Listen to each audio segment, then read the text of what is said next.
I'm Tyler Austin from Gungnir Strategic. Thank you so much for watching. So this is going to be another video on CQB, and in particular, we're going to talk about the concept of isolation and control, which is a very important concept in regards to particularly deliberate CQB. And we're going to talk about this on a micro level, meaning basically what this looks like from room to room. But this also applies on a structural level too, meaning how we conduct a clearance on an entire structure. In fact, it's so important on a structural level that you really can't technically clear a structure without it. But again, we're going to keep it to the micro level in terms of what this looks like when you're slicing out a room and our actions and positioning just prior to entry. So this is easier to explain while showing it and demonstrating it through examples.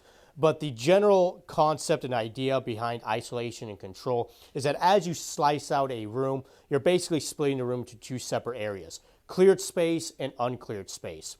And as a result, you are isolating the uncleared space. And in order to keep that uncleared space isolated, you have to control access or someone's access who might lie in that uncleared space from just being able to freely access your cleared space, thereby isolating and controlling it.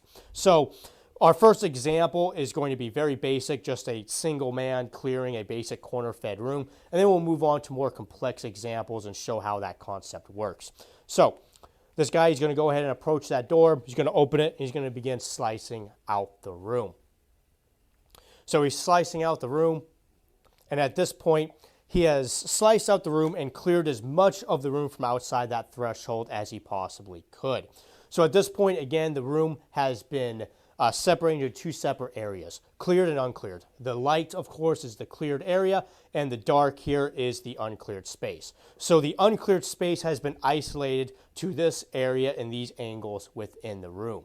And he can maintain this isolation by controlling his cleared space, meaning, so if there was a person in this uncleared space and he decided to walk out into the cleared space, our good guy, our blue 4 here, could see him and react to him and deal with him as necessary depending on who that person is. So by controlling the access to the cleared space, he is maintaining isolation over the uncleared space. The uncleared space remains isolated to this area and to these angles here. So now let's just say we're going to use this blue magnet as a stand-in for our good guy slash blue 4 here. So let's just say this guy for some reason decides he's going to collapse back to the 90 degree. So now the angles in which he can see into the room are going to be what he can see from the 90 degree, basically these angles right here. So now he has lost control over what was these cleared angles within the room. He's lost control over it, and therefore it has lost isolation over these uncleared angles here. So if a person decided to walk out of these angles, which was before the isolated uncleared angles within the room, if he decided to walk into over here, our blue 4 could not see, control, and react to him because he has lost control over those angles and therefore has lost isolation. So that is the general idea behind isolation and control. So let's go back to our original example here. So at this point, he has isolated this uncleared space. So now upon entry, the only angles he has to worry about clearing upon and after entry are these angles right here. So he goes ahead and makes entry, and with it being such a simple room and such a simple example, at that point, this entire room has been cleared. So now let's move on to a slightly more complicated example. So for our next example, we have a center fed room where we set up a split on the door. So these guys are going to go ahead and open up that door and conduct their split. I have a video on splitting if you want to look into it. I'm not going to go over it here, but they're going to conduct their split. And at this point, the uncleared space has been isolated to the dead space that lies behind this partition wall and these two hard corners right here. Now, this is going to become really important in terms of what we call pre-entry staging, which is basically our positioning at the threshold just prior to entry. So that way we can best control and isolate that room just prior to that entry. Because they conducted a split and they're split on the door right now, left, his side of responsibility is going to be the right side of the room. So basically this side of the room is his responsibility, and right side, his side or side of the room that's his responsibility is going to be the left side. That's his responsibility. So for left, the only isolated uncleared space that he has to worry about is this hard corner right here. So after he conducts his slice, he just consolidates back to the narrow. He consolidates back to the narrow and he stages himself at the narrow because that gives him the best angle to control this dead space and attack it upon entry. However, for right, his side's a little bit more complicated. He has both the hard corner over here and the dead space up here. So he has to stage himself in a different position in order to control both of these areas because he needs to control both this and this. So he's going to be staging himself basically slightly past the 45-degree here. So that way he can control both of these. So that way if someone were to walk out of this dead space here, he can see, control, and deal with them as necessary. Or from the hard corner, if someone were to walk out of there, he can see and control him too. So he's able to control both of these. Now, if he were to collapse back to the narrow, we'll use this blue magnet again. Let's just say he was to collapse back to the narrow. The only angles he can see would be the ones that he could see from the narrow. So basically, those angles right there, which he would still be able to control the hard corner. So if someone were to walk out of there, he could see and control them.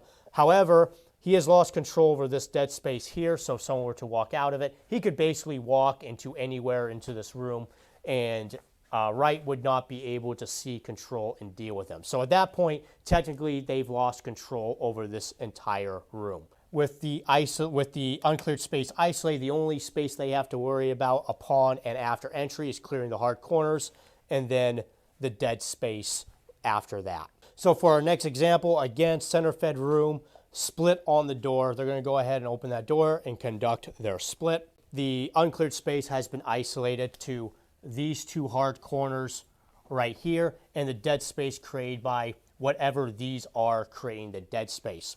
So in order to control and maintain isolation over that uncleared space, they're going to have to stage themselves in positions to control that at the threshold prior to entry.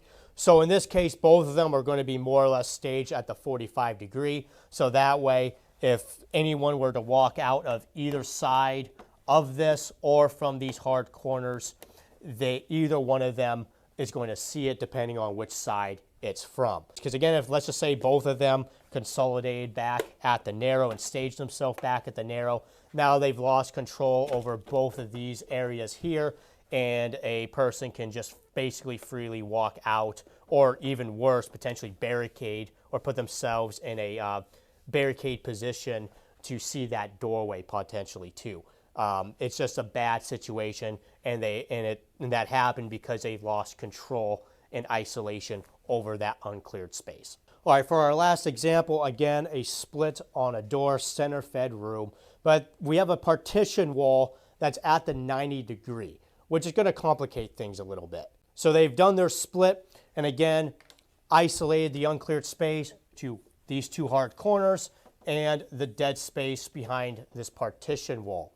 Now, because the access point from this partition wall is at the 90-degree, this complicates things a little bit because someone's going to have to stage themselves at the 90-degree to control this, because again, if they collapse back further than that, they've now lost control over that, and someone can just walk out of there into cleared space, which obviously isn't ideal. So someone's going to have to stage at the 90. Generally speaking, that's going to be the second die conducting the slice because it's just more efficient that way. Generally going to be the guy on the weak side of the door. So he's going to stage himself at the 90. This guy, because right is taking over this dead space, he can go ahead, left can go ahead and consolidate and stage back at the narrow to control and get ready to attack that hard corner.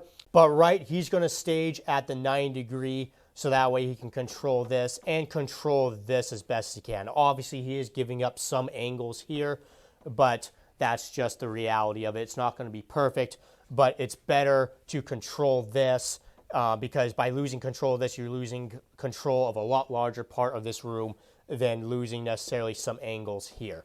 It just becomes that kind of game. And same thing, they just make entry from there depending on how they choose to make entry. So that is the isolation and control concept. Again, it's very important, not only on a micro level, but also on a structural level. Structural level is a whole nother video and topic for another day, but it's a very important principle and concept in regards to particularly deliberate CQB. Anyways, I hope you found this video helpful and informative, or at least entertaining. If you did, please like and subscribe. I'm Tyler Austin from Gungnir Strategic. Thank you so much for watching.